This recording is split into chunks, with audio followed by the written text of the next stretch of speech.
Assalamualaikum warahmatullahi wabarakatuh. Alhamdulillahirabbil alamin. Asyhadu an la ilaha illallah wa asyhadu anna Muhammadar Rasulullah. Rabbi shrah li sadri wa yassir li amri wahlul 'uqdatam min lisani yafqahu qawli. Amma ba'd. Ayah bunda yang hebat, alhamdulillah, puji syukur, marilah senantiasa kita panjatkan kehadirat Allah Subhanahu wa taala yang masih memberikan nikmat sehat untuk kita semuanya, sehingga kita sampai saat ini masih tetap semangat, tetap bisa bersyukur, bisa menikmati nikmat yang sungguh luar biasa dari Allah. Alhamdulillah, hari ini saya PAKPTKIT Nurul Islam mau menyampaikan materi tentang tips anak biar disiplin. Bagaimana sih anakku kok tidak disiplin? Anakku sukanya semau gue, maunya apa-apa dilayani, tidak bisa mandiri, tidak bisa disiplin, tidak mudah diatur dan sebagainya. Itu keluhan banyak orang tua ya. Nah, sekarang kita mau melihat apa sih sebenarnya yang bisa membuat anak-anak disiplin? Oke, kita lihat satu persatu. Yang pertama, ketika kita mau membuat aturan untuk anak kita, harus jelas dan spesifik. Jangan sampai kita membuat aturan yang menurut kita sudah jelas, tapi belum tentu untuk mereka, belum tentu untuk anak-anak kita. Contohnya, kalau selesai mainan harus dibereskan. Jelas nggak sih kayak gitu? Nah, menurut kita mungkin jelas, dan itu sudah sangat jelas sekali. Setelah selesai mainan harus dibereskan, tapi belum tentu untuk anak-anak kita itu cukup jelas. Karena apa? Spesifiknya kayaknya belum masuk untuk mereka. Contoh, anak-anak main Lego. Ketika anak-anak lagi main Lego, tiba-tiba dia dipanggil sama temennya, diajak main keluar. Sebagian anak mungkin belum bisa merekam aturan yang ada, langsung lari. Oke lah, seperti itu mungkin belum sampai ke mereka. Tapi ada juga anak yang terlalu ingat dengan pesan orang tua. Mainan dibereskan. Oh iya, aku harus dibereskan dulu mainannya. Langsung mainannya yang tadinya ada wadahnya, ada kotaknya, dia langsung masukin. Udah selesai, kabur dia. Karena apa? Sudah dipanggil sama temennya. Ketika orang tua melihat mainan itu di situ, memang sudah dibereskan, tapi apa? Wadah mainannya masih masih ada di situ, belum kembali lagi. Tadi diambilnya kemana, dari mana, kemudian harus ditaruh di mana, kayak gitu belum. Nah, kayak gitu orang tua si anak langsung divonis. Kan sudah dibilangin kalau main selesai harus dibereskan. Anak menjawab, loh kan sudah diberesi bunda. Tapi tidak seperti itu. Kalau yang namanya diberesi itu, taruh tempatnya, kembali ke tempat yang tadi ngambilnya di mana. Ya seperti itu yang kadang menurut kita aturan itu sudah jelas, tapi belum tentu untuk mereka. Karena apa? Kalimatnya itu menurut mereka itu rangkaian kegiatan yang panjang, sementara menurut kita itu sederhana. Jadi mari kita berusaha untuk berlatih bagaimana kita di posisi anak itu sudah benar sebenarnya, dia sudah beresi mainannya, cuma memang belum tuntas. Karena apa? Belum spesifik. Memang jelas tapi belum spesifik. Dibereskan itu yang seperti apa? Dibereskan menurut mereka sudah diwadahi di wadahnya, udah beres, selesai. Tapi menurut orang tua diberesi, rapi, kembalikan lagi di tempatnya. Bahkan dikembalikan ke tempatnya pun juga kadang masih berubah lagi. Menurut orang tua, tadi kan ngambilnya di sebelah sini, nah harus kembalinya di sini. Ada sebagian anak yang mungkin memang sudah dikembalikan, tapi mungkin tempatnya bertukar dengan yang lain. Jadi mari kita berlatih seperti itu. Hal-hal yang sepele seperti itu, tapi kadang membuat anak itu, ini gimana sih bunda itu? Katanya suruh beresin, udah diberesin masih marah juga. Nah, seperti itu. Seperti itu yang nomor 1. Yang nomor 2, kadang di persepsi kita sebagai orang yang dewasa, orang tua, yang namanya disiplin itu identik dengan teratur. Jadi ketika rumah kita rapi, anak-anak bisa membuat mainannya rapi, itu kadang kita sudah, anakku sudah disiplin, sudah seperti yang kita harapkan gitu. Nah, sekarang kita melihat, ketika kita menuntut anak untuk disiplin dalam frame kita, dalam pemahaman kita yang namanya disiplin itu identik dengan rapi, sekarang kita melihat lingkungan kita. Kita lihat rumah kita, sekitar kita. Apakah kita sudah rapi dengan lingkungan kita?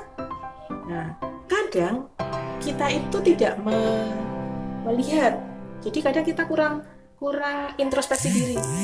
Jadi kita menuntut anak-anak untuk senantiasa rapi dengan mainannya, rapi dengan barang-barangnya, dengan buku-bukunya. Tapi kadang orang tua lupa. Ketika orang tua pulang, bawa tas langsung taruh aja di tempat yang mungkin lagi langsung duduk di kursi makan misalnya, taruh di meja makan. Terus orang tua mungkin dengan kegiatan yang lain, dia nggak sadar dengan yang dia lakukan. Sementara anak merekam, Bunda naruh tasnya kok di sini. Mungkin yang seperti itu sepele, walaupun benar ya orang tua itu naruh di situ sementara nanti terus dikembalikan. Tapi itu bukan contoh yang diharapkan anak.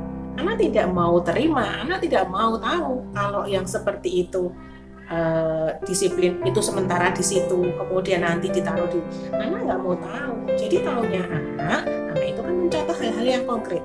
Jadi ketika dia terbiasa melihat hal-hal yang seperti itu, maka dia pun untuk berbuat yang seperti itu dianggap biasa juga. Anak pulang sekolah, tas langsung brok gitu. Ketika seperti itu, orang tua itu langsung, loh tasnya kok tidak ditaruh di tempatnya, langsung manisnya itu panjang kalimatnya.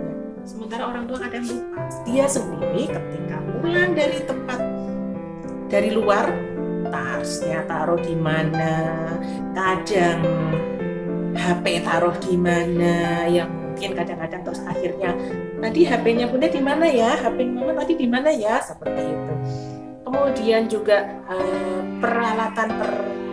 perlengkapan yang ada di rumah itu kadang tempatnya juga mungkin pindah-pindah, hal-hal yang seperti itu mungkin menurut kita biasa. Kan aku tahu tempatnya, ketika sekarang tak taruh di sini. Nah, nanti ketika sudah saya pakai, tak kembalikan lagi, taruhnya di sini. Kan aku ingat nempatkannya itu, taruhnya itu di situ. Tapi anak nggak mau tahu. Anak belum nyampe untuk hal yang seperti itu. Taunya anak, yang anak rekam di dalam pikirannya, kita boleh naruh di mana saja. Yang penting aku ingat, tadi aku naruhnya di mana. Seperti itu. Itu yang kadang hal yang sepele, tapi kadang kita lupa. Sepele untuk kita, ternyata itu yang terekam di anak. Jadi jangan sampai kita salah untuk menempatkan itu. Jadi buatlah lingkungan kita itu teratur seperti yang kita harapkan ke anak. Dalam prosesnya ke sana kita juga kalau bisa ya seperti ketika kita harapkan proses itu di diri anak. Jangan sampai kita menuntut anak yang sebenarnya itu belum sampai di taraf mereka berpikir, mereka kita tuntut untuk sama dengan apa yang ada dalam pikiran kita. Sementara kita sendiri, kita mau gue, kita suka-suka gue kan gue. Nah, kayak gitulah. Itu yang kadang kita menyepelekan hal-hal yang mungkin menurut kita sepele, tapi menurut anak enggak. Yang ketiga, bagaimana kita membuat istilah disiplin, kita membuat anak kita disiplin tanpa kita menyakiti anak. Kita kadang lupa, bahkan mungkin sering ya, ketika kita menuntut anak kita untuk disiplin, tapi kita prosesnya untuk kesana itu ada dalam tanda petik menyakiti anak. Maksudnya gimana? Contoh, misalnya anak mungkin ya yang namanya anak ya, kadang itu kan proses untuk ke hasil itu kan beda ya dengan kita. Kalau kita kan cukup satu perintah langsung paham gitu. Tapi tidak setiap anak bisa seperti itu. Kadar pemahaman anak itu berbeda-beda. Jadi kita seperti tadi ya, yang nomor 1 tadi ya, kita membuat aturan, menempatkan sesuatu pada tempatnya. Ketika kita melihat anak kok ternyata ada saatnya anak lupa menaruh benda yang punyanya dia, entah buku, entah mainan, entah apalah itu, tidak di tempatnya. Kita itu kadang dengan spontan, dengan enaknya, entah ya sudah dibilangin kok tidak pernah mendengarkan kalau mainan itu ya di tempatnya. Kadang itu mungkin hanya sebatas teguran ya menurut kita ya, tapi ada tipe anak itu berbeda-beda. Ada tipe anak yang dengan dibilangin kayak gitu tuh sudah merasa secara di bawah sadar mereka ya Allah, aku kok begitu banget gitu ya di hadapan bundaku ya, aku cuman gitu aja kok sampai ya Allah sakit. Seperti itu gak hanya anak-anak, untuk orang dewasa aja kan kadang dengan teguran yang halus itu disalah tafsirkan, disalah artikan. Itu di kalangan dewasa aja banyak, apalagi di kalangan anak-anak. Cuman bedanya kalau di kalangan anak-anak itu mereka tidak bisa atau belum bisa untuk mengungkapkan, Bunda, aku tuh tersinggung loh dengan kata-kata Bunda itu. Nah, anak-anak kan belum bisa. Kalau orang dewasa mungkin dibilangin kayak gitu bisa jadi cekcok, adu mulut kayak gitu. Tapi untuk anak-anak mereka tidak bisa atau belum bisa untuk mengungkapkan, Bunda itu segitunya banget sih sama aku tersinggung aku dibilangin Bunda kayak gitu. Mereka belum bisa untuk itu, dan secara tidak sadar kita sudah menyakiti anak, walaupun mungkin sakitnya itu tidak berupa fisik ya. Bahkan ada juga yang menegur anaknya dengan yang hukuman fisik itu juga ada. Nah, bagaimana kita belajar untuk mendisiplinkan anak kita tanpa menyakiti, baik sakit fisik ataupun psikis.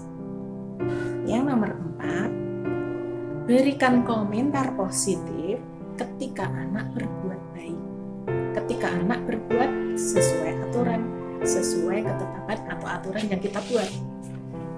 Kadang kita itu begitu ininya ketika misalnya anak kurang sesuai dengan yang kita harapkan, kita kalimatnya sudah terlalu panjang untuk memvonis anak.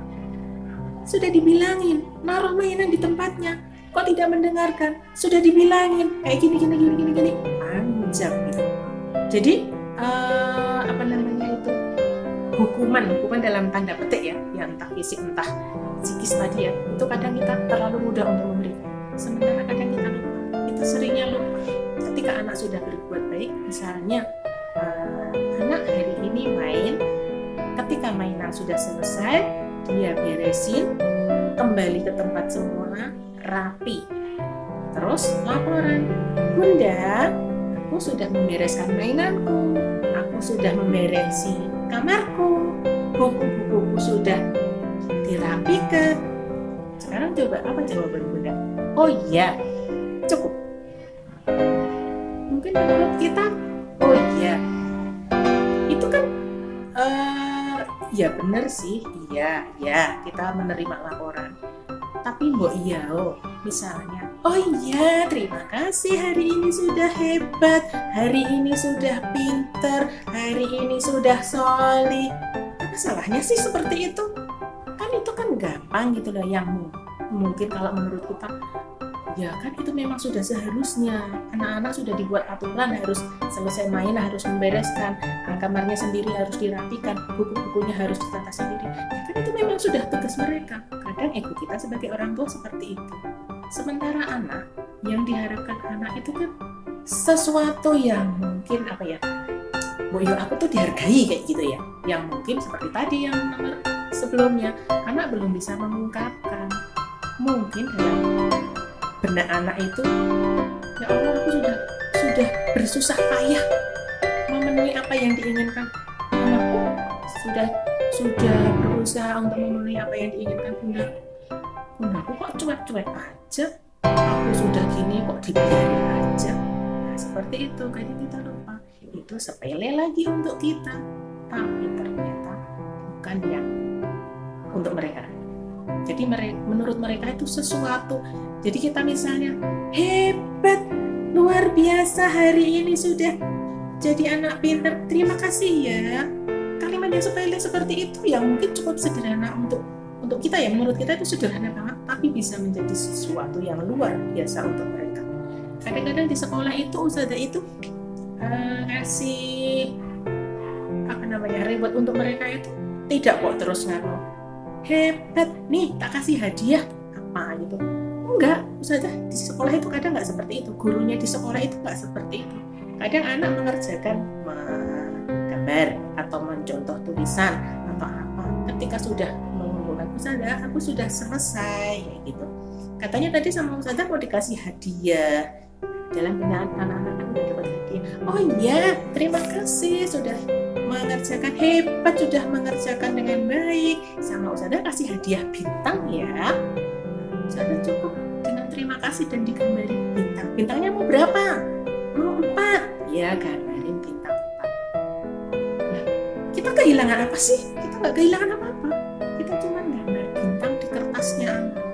Ketika anak itu prestasinya adalah membereskan mainan, wah hebat, jempol 2 untuk mbak siapa, jempol 2 untuk mas siapa, itu menurut mereka sudah hadiah yang luar biasa. Dan kadang kita sebagai orang tua di rumah, kadang kita nggak sempat untuk yang seperti itu.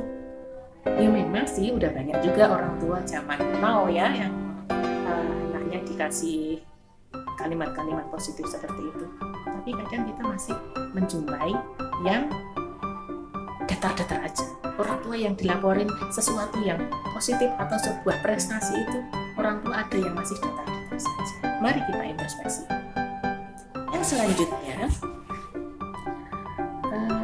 ciptakan pengalihan kegiatan ke kegiatan alternatif. Contohnya apa? Ya, kalau kita itu kadang kan untuk anak-anak itu kan kadang kebiasaan anak-anak suka manjat-manjat, kadang ada jendela yang ada teralisnya itu, wah itu sesuatu yang sangat menyenangkan untuk anak. Ada anak manjat-manjat jendela, kita dari jauh sudah, hei jangan seperti itu, nanti jatuh, nanti itu, bla bla bla bla bla bla. Kalimat kita panjang sekali. Sekarang cobalah kita ganti. Teguran untuk mereka itu tidak yang seperti itu.